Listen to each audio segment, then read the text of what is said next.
It's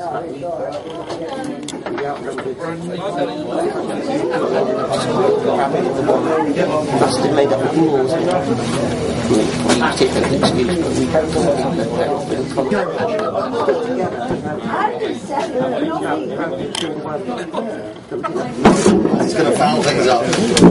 Right, but I want to talk about the campaign we've been running. First of all, have a show of hands for how many people have been out with one of the stalls over the last few weeks. Very good, very good. Round of applause for those people who've been out. I've been out with the stalls in the Northwest, in the West Midlands and in the Northeast, and I can tell you that the response we've had is fantastic. I'm sure you found the same down here. The only place where we found the stalls slow is where we've been out in quite small towns where there's not many people coming past. That makes it slow. But where you've got a lot of people, every place I've been, I've seen at some point or another queues, literally queues of people waiting to sign the British National Party petition. It's a phenomenal achievement. It's something really, really special. It gives the lie to the story that's been put about since the election that the British National Party has somehow become unpopular with the British public. You know, these are people, you can understand someone perhaps voting for us in private, because they think it's a secret ballot, but for someone to come and put their name on a petition and their address on a petition which is going from the British National Party to number 10, they're not necessarily on our side, they're agreeing with us on this subject, but there's still a hell of a step to cross to come up and put your name and address down for the British National Party. And those of you who've been out, you've seen it happening. You know, all sorts of people, all walks of life, absolutely amazing. And it's partly because it's a really popular issue, it's a really just cause, but it's also because out there, this party has now got a huge amount of respect from the ordinary public. Virtually all of them know about us. They've seen enough of how we're attacked by the political elite to understand there's something different about this party, and they're disgusted with the political elite, so it turns onto us. But to be turned on to the extent of signing on the dotted line on a British National Party petition, it's something really special. Now, partly, of course, it's about the message. It's a very simple message. Support our troops, bring our boys home.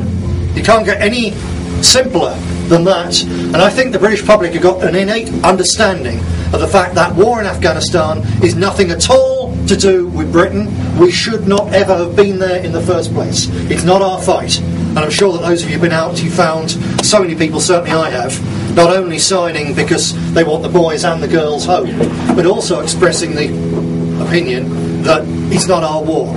We shouldn't be there in the first place. We've neither got the right, nor the duty, nor the obligation to be involved in that place thousands of miles away in a squabble that's got nothing to do with Britain. Now, the British National Party, I'm sure some of the old hands will all know, but for the benefit of new people, we're not a pacifist party. In this campaign, we're there for peace, for getting British troops out of a war that's got nothing to do with us. But we're not doing it in the way that the far left do, which is, you know, against all wars, and they're against Britain's military. We're intensely proud of the British military tradition, of the British Armed Forces, and especially of what are mainly young and terribly underfunded and under-equipped, pathetically equipped soldiers are doing in Afghanistan. When they're there looking after their mates, trying to help local people, they're incredibly brave, it's incredibly noble, they're the best people this country produces. We stand full square behind them. When the left attack Britain's involvement in other people's wars, then they do so from the basis they're anti-military. They're fundamentally against the soldiers. They've got no time at all for young men especially who are proud of their country, are willing to lay down their lives for their country or for their mates. The left have got no sympathy with that kind of attitude at all. We have a huge amount of sympathy, and that's precisely why it makes us so angry when that spirit and that bravery and that determination is abused by rotten, stinking politicians, some of whom the new leader of the Labour Party, he's young enough still to go to war. So if he wants to go to a war, he can bloody well go. If they want someone younger, what about 20 years? So we're with our soldiers, and we're not a pacifist party. When in government, we would be prepared to send our troops into harm's way, into battle, as long as it was in a war, in a conflict where British interests are at stake. And as long as the boys are properly trained and properly equipped and properly looked after, and if they are injured, when they come home to decent hospitals where there's not Muslim orderlies who abuse them as they lie there helpless, and if they come home uninjured, where they and their families go to the top of the housing queue instead of being sent to the very back of the housing queue on the basis that because they left their own home voluntarily some years ago to sign up, they made themselves voluntarily homeless. They've taken themselves off the council waiting list, so they go to the back where asylum seekers who don't even speak English come in, and because they've got 3 wives and a horde of kids automatically and don't speak English and have never paid into our system, they go to the front of the housing queue. We will put that right straight away, the very first thing we do.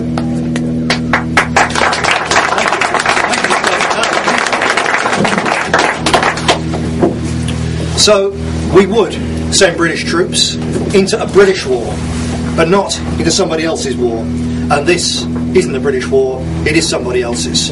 Let's look first of all at what it's costing. Now, the public have vague ideas of this, but we're going to be running a second wave of the campaign. We're taking a couple of weeks break over Remembrance Day weekend, especially when the weekend, couple of weekends before that. We want, really, if possible, everyone who's already been out with this banner, with the leaflets, there as the British National Party, especially in smaller towns. Lots of people now know who you are. They know you're proud to be in the BNP. So, to improve the image of the British National Party, for the next couple of weeks, we want people out with the British Legion tins, selling poppies, helping the veterans who come back who need help. Not with BNP badges on, but your faces already know it does the job. But then after Remembrance Day, we're going to do another couple of weeks of this all over the country. Every single weekend, we've got more than 100 units out with these banners. It's not just the people signing, probably now about 60,000 people now. It's the hundreds of thousands of people seeing us and talking about, you see the British National Party? I thought they were only about immigration. But they are opposing that war as well. It's something really important. So we want people out again just before that run up to Christmas. Another couple of weekends' work at this.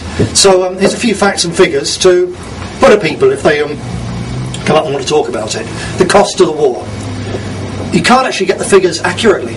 The figures range between 12 billion and 20 billion pounds. Not million, a B, not an M. 20 billion pounds is the upper estimate of that war.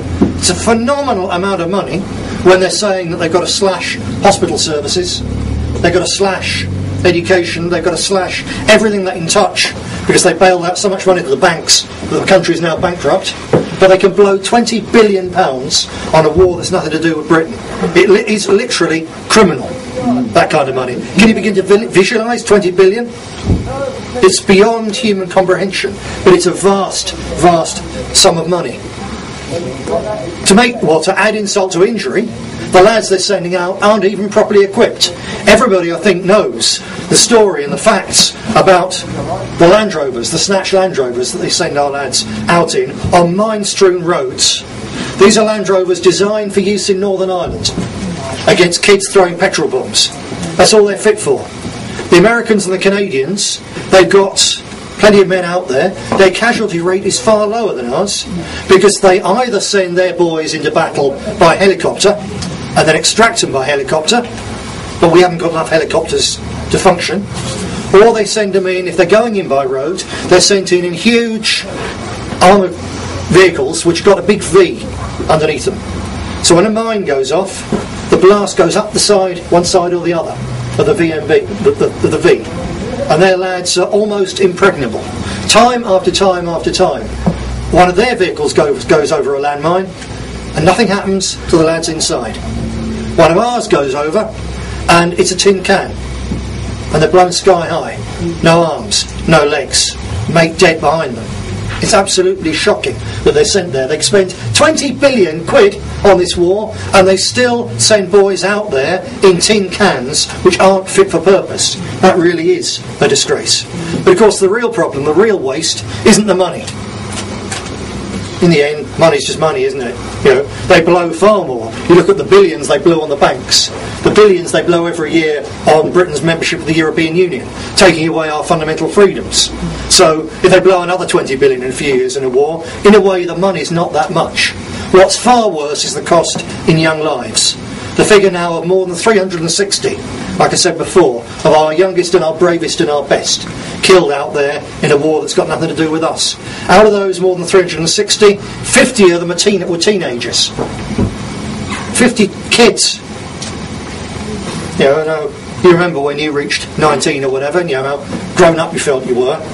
But when you get old enough and you've got kids of that age, you know that really 19-year-olds aren't that grown up, and their lives snuffed out at the age of below 20 in somebody else's war. That's really, really criminal. And you might think, well, compared, say, with Britain's death rate on the roads, 360 or so isn't that many.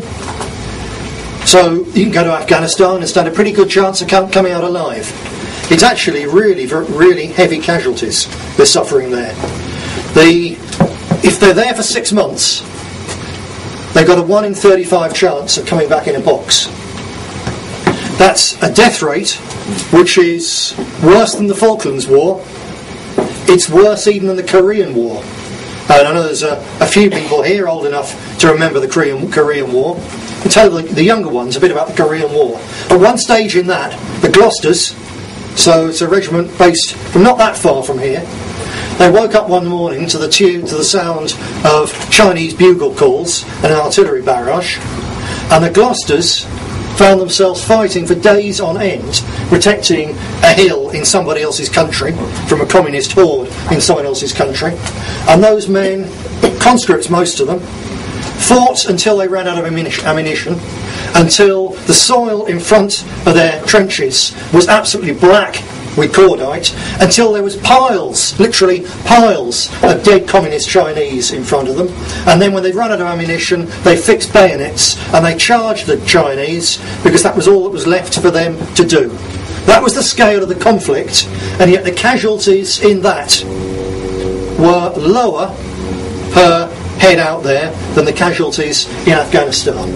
Some of these lads, some of these 18, 19-year-olds, they're out there fighting for literally weeks on end under continual attack. You could actually say that the British Army hasn't routinely seen that since the First World War. The casualty rates are nothing like that, but the pressure that those lads are under is that level. And when they come home to a country that's got no sympathy with that war, lots of sympathy with the soldiers, but no sympathy with the war, and where so few are involved, they're going to come home alone, isolated individuals. Tell you, their heads are going to be screwed up.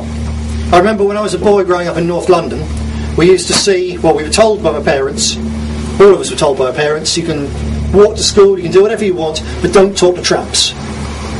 That was the extent of the safety advice required to kids in urban North London 45 years ago. You can go anywhere you like, play in the woods on the way home, you're quite safe. Nowadays, parents don't dare let their kids out of their sight. But in those days, the only advice was don't talk to tramps. Who were these chaps with long beards and scruffy and smelly and all the rest of it? You think, well, why on earth that fella living in a broken down car in the middle of a wood? And when you think to it, it's because these are fellas who've been in the Korean War, who've been in the Second World War, who'd had their heads screwed up by having their mates blown apart and dying in their arms. That's what generally turns a fit and healthy young man with everything in front of his life into a drug-abusing alcoholic. And it's precisely because he used to be in the army that he thinks, well, what's wrong with sleeping under a hedge for a night, or 2 nights, or a week? But after 3 weeks of that, you're not fit for a job, you stink, you look a mess, no one's going to give you a house. That's it. It's the beginning of a spiral downwards. So that's where the tramps came from when I was a boy, when people of a similar age to me. The tramps that we saw as kids occasionally, the derelicts, the down and outs, the people drinking the meths, they were the human wreckage from previous British wars. And now these lads are going to come back from there with no proper support and asylum seekers in their houses, and it's going to be exactly the same thing. And it's the hidden injuries up here which is actually going to be probably the biggest toll of the Afghan war on our brightest and our best. Not so much the ones who are the real tragic casualties, the ones with no arms, with no legs, with no eyes, and all in a war that's got nothing to do with us, and that's the real problem with it.